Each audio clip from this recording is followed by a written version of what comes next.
Yes, and we even had to irrigate our crops with water.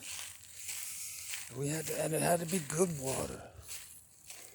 And what we did was we built dams, we built little ravines, little creeks. We built man-made rivers and aqueducts and channels and whatever worked for piping, whatever worked for bringing our water to our farmlands from adjacent water sources, whether there be only a couple miles away or several miles away.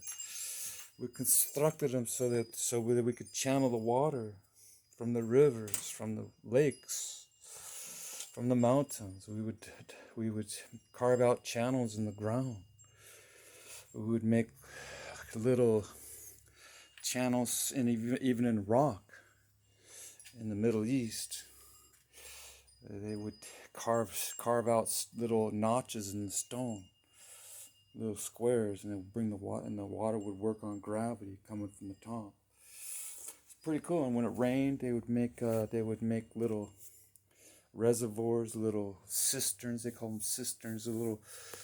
They're like shafts that are made out of solid rock that doesn't have any cracks in it, so it can hold water. And they would use that as a source of drinking water for themselves. They collect rainwater and water during the, obviously from the mountains if it snowed up there. And they would store it so they could use it during times of drought, times of dryness, where they needed water, not only for themselves but for their crops. It's pretty ingenious. But there was natural springs under the earth.